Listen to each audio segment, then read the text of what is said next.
खबर मुरादाबाद से।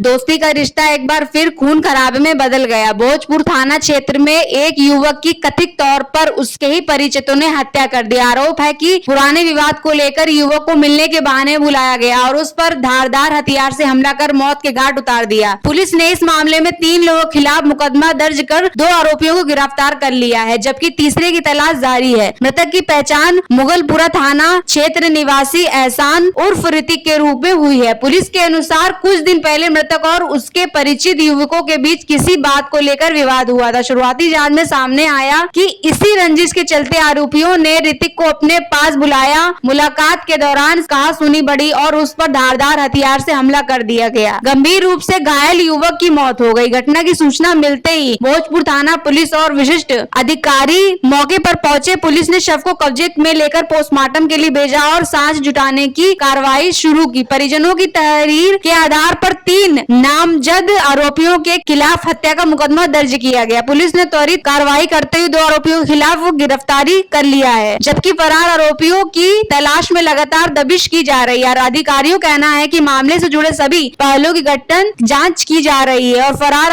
आरोपी को भी जल्दी गिरफ्तार कर लिया जाएगा। फिलहाल पुलिस इस हत्याकांड के पीछे की पूरी जानकारी, साजिश और घटनाक्रम की कड़ियों के जुड़ने में जुड़ी है। जो आरोपी सलाखों के पीछे है, जबकि तीसरे की तलाश जारी है। पुलिस का दावा है कि जल्दी पूरे मामले खुलासा कर दिया जाएगा। ऐसा हुआ था रात लगभग 12:30 बजे टाइम पे। ये तनवीर नाम का लड़का है चौराहे पे, तो उसकी मम्मी हमारे यहाँ आई तो वो कहने लगी आपका लड़का कहाँ है, उसका एसपी का घर कहाँ है। तो वो पूछने लगी कि मेरे लड़के को ऐसे आपके लड़के को रेप ले गए थे, ऐसे से मेरे लड़के का हेड मिला, खून में सना हुआ, मेरे लड़के को मार दिया गया। उन्होंने आंटी यहाँ पे कह रहा था, वो यहाँ पर रोना पीटना डालने लगी अपना। तो यहाँ पर रोना पीटना डालने लगी तो उसकी मम्मी मेरी मम्मी को मेरे पापा को ले गई थी यहाँ से। तो यहाँ से जब ले गई तो ऐसे करते करते रात के लगभग 2-2:30 बज गए। अब 2-2:30 बजे उसकी तनवीर की मम्मी जो थी अपने घर पे चली गई। अब हमारी मम्मी हमारे घर पर आ गई, हमारे पापा नहीं आए थे। तो रात के 3 बजे फिर हम भी ढूंढने निकले अपने भाई को। हमारा भाई भी लापता था। जब हम यहाँ से निकले, हम ताजपुर में पहुंचे तो यहाँ ताजपुर से हमारे पास फोन आता है कि ऐसे से बात है, यहाँ एक लाश निकली है गरीब नमाज हॉल के पीछे अंदर को आन के एक भट्टी है काले मसाले की। वो फैज नाम के लड़के की फुआरे के सामने गली है, उसके पापा पेट्रोल बेचते हैं। तो हम जब वहाँ भट्टी के अंदर पहुंचे तो वहाँ पर काफी बहुत ही पुलिस प्रशासन। तो जब वहाँ पर पहुंचे तो पुलिस प्रशासन ने हमें बुलाया, ये उसका ऋतिक का भाई कौन है, यहाँ को आए, उसकी तस्वीर देख ले ऋतिक की और कोई है।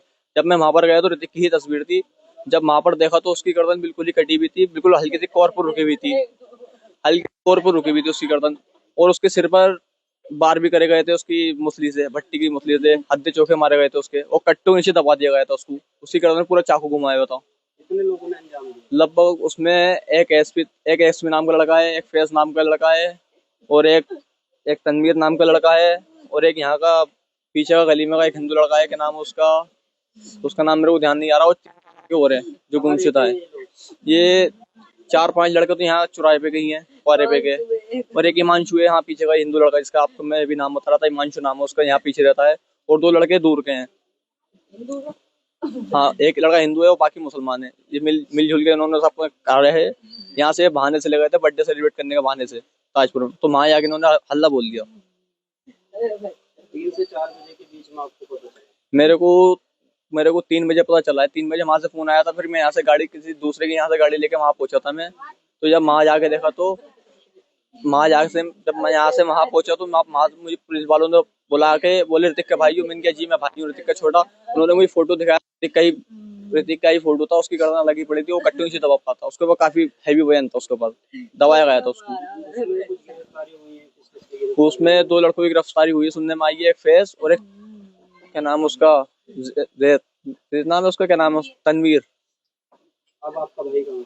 अब हमारा भाई, उसको प्रशासन ने उसके नहीं भेजा है, ट्रीटमेंट के लिए, पोस्टमार्टम के लिए उसको भेजा गया है। क्या मांग करते हैं पुलिस से? क्या चाहते हैं? हम यही मांग करते हैं कि उनको गिरफ्तार किया जाए और कड़े से कड़े सजा दी जाए उनको। हम तो यही मांग करते हैं उनको फांसी की सजा दी जाए।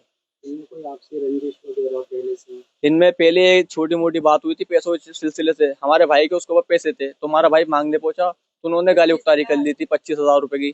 25,000 थे तो उन्होंने गाली बुख्तारी कर ली थी।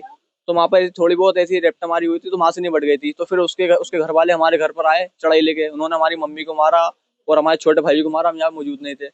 तो ऐसे करके तो उनके घर वालों ने मार मूर के हमारे घर वालों को यहाँ से चले गए थे। तो फिर बात को हमने रपट वपट कराए गए तो उन लोगों ने हमसे पहले रपट कराई थी, फिर हमने रपट कराई तो वो कह रहा है बोले रपट मत कराओ, हम फैसला कर लेते हैं, हम भी अपनी रपट वापसी ले रहे हैं।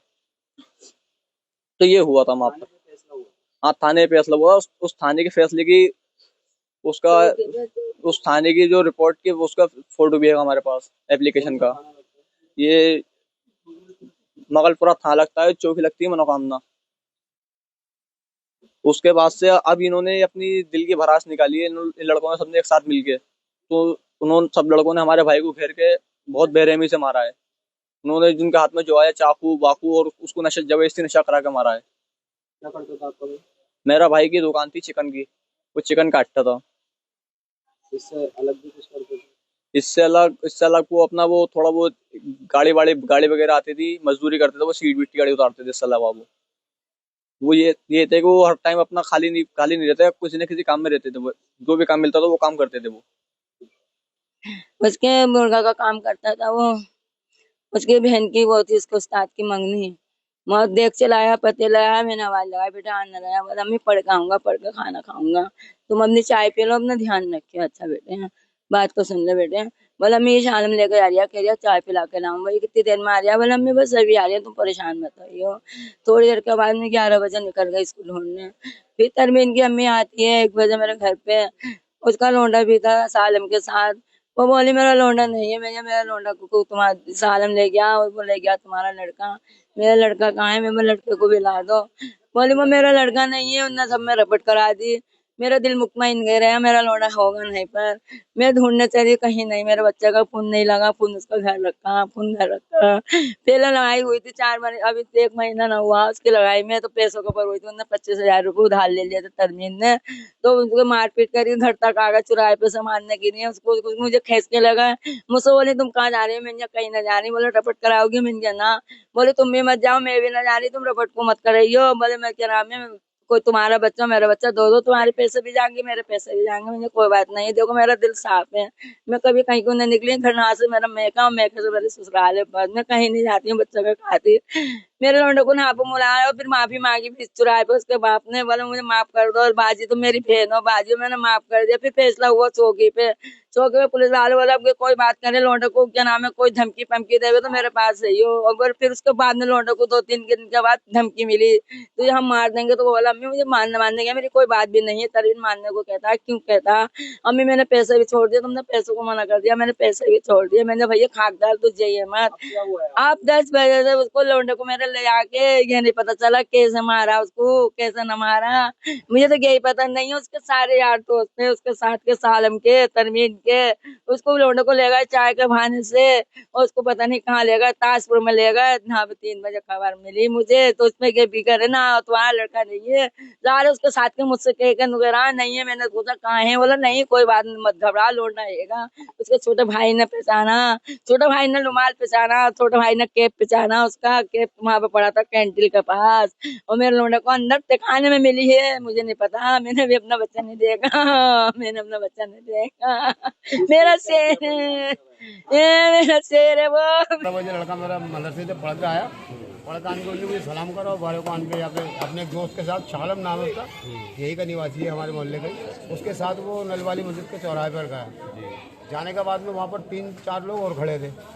ये लोग वहाँ पर चाय वाय इन्होंने पी। उसके बाद में 11:30 बजे वहाँ से फ़ोन आया, एक लड़का है तनवीर, तो उसके घर बोले तुम्हारा लड़का ताजपुर में बेहोश पड़ा। अब हम लोग जल्दी में उसको देखने के लिए गए तनवीर को, तो तनवीर नहीं था वहाँ पे। जिस मकान में मर्डर हुआ हम वहाँ तक गए, पहुँचे, हम देख ला, सीढ़ी लगा के भी देखा हमने, सब काम करे। तो मैं रात को लगभग 4 बजे वहाँ से आया। 4 बजे जब आया वहाँ से, तो मेरे पास फिर 5:30 बजे फ़ोन आता कि आपके लड़के का मर्डर हो गया। तो मैंने कहा मेरे लड़के का मर्डर कहाँ पर हुआ? तो बोले ताजपुर में गरीब नवाज होटल के पीछे। तो मैंने जाकर देखा तो मेरे एक लड़का था अरमान, ये हैगा, ये वहाँ पर रो रहा। मैंने कहा बेटी क्या हो गया? बोले पापा ऋतिक भैया को मार दिया। तो मैंने कहा ऋतिक भैया को मार दिया, मैं तो देख लूँ। तो सर वहाँ पर वो 1-1.5 घंटे के बाद में पुलिस आई। पुलिस के बाद में गेट खोला गया, तोड़ा गया ताला, फॉरेंसिक जाँच के लिए कुछ वहाँ से साक्ष्य प्राप्त किए गए। उसके बाद में वो डेड बॉडी पुलिस ले गई। उसके बाद में मैं थाना कटघर पहुँचा, वहाँ मैंने तहरीर दी और वहाँ से मैंने से शिकायत की। मैंने कहा सर मुझे इंसाफ चाहिए। अब मैं आप लोगों से गुहार लगा रही हूँ कि आप लोगों की मदद से मुझे इंसाफ मिले। मकान किसका है वो? मकान पैसा फैस का फैस का रहता है? फैस वही रहता है, यहाँ पे रहता है। क्या काम करता है? इसका काम है, सब सिल्ले का काम है। दिल्ली का फैस जो जिसने मारा है, भागा जी, भागा उसने, वो ऐसी बेदर्दी से गर्दन काटी है उसके, जैसे कि किसी जानवर को काटते हैं। गर्दन कटूगी पेट के आते लिखी है। अब तक किसी पुलिस ने पकड़ा किसी को? पुलिस को पकड़ा, 2 आदमियों को पकड़ा उन्होंने, वो खुद ही ने सरेंडर किया था। अब मैं इसको क्या मानूं जब पुलिस को पहले से पता थी ये क्या नहीं था। राम आप लोगों का सहारा, मैं तो बेसहारा हो गया। मेरा जवान 23 साल का बच्चा है। क्या करता था बेटा आपका? मेरा बेटा मजदूरी करता था मुर्गे की दुकान पर। क्या पुरानी रंजिश थी? मारने का क्या विषय रहा? ये पुरानी रंजिश कुछ नहीं थी, कहाँ सुनी तो यार दोस्त तो होती रहती थी, लेकिन मुझे पता नहीं था कि छोटी सी रंजिश इतनी बड़ी बन जाएगी। अभी इसकी माँ रात से रो को क्या बुरा हाल हो गया। अब मैं भी अपने दिल को कब तक संभालूं। चलो ठीक है। ये देखिए, ये आज सुबह करीब 5 बजे सूचना प्राप्त हुई थी कि ये थाना भोजपुर क्षेत्र में, ये ताजपुर माफी के पास में एक युवक को कुछ लोगों ने जो है धारदार हथियार से मार के उसकी हत्या कर दी है। इसमें थाना भोजपुर की पुलिस मौके पे पहुंची तथा पाया कि ये जो व्यक्ति हैं ये बरबलान मुगलपुरा के रहने वाले थे तथा इनके 2-3 दोस्त इनको रात में बुला के लेके गए थे। इनकी पुरानी रंजिशों के कारण इनमें पहले कहासुनी हुई एवं जिसके बाद में जो है इन लोगों ने जो है इसको युवक की चाकू मार के हत्या कर दी। इसमें गंभीर रूप से पहले चोट किया, उसके बाद उसकी हत्या कर दी। इसमें हमने थाना भोजपुर में संगत धाराओं में उनके परिजनों से एक तहरीर प्राप्त करके FIR में पंजीकृत कर लिया गया है। 3 नामजद लोगों के खिलाफ में ये तहरीर प्राप्त हुई है। इसमें से कि 2 लोगों को गिरफ्तार पुलिस के द्वारा कर लिया गया है। साक्ष्य संकलन की कार्रवाई की जा रही है। शव को जो है पोस्टमार्टम के लिए भिजवा दिया गया है। इसमें फील्ड यूनिट के द्वारा भी घटनास्थल का निरीक्षण कर लिया गया है। अन्य विधिक कार्रवाई इसमें प्रचलित है।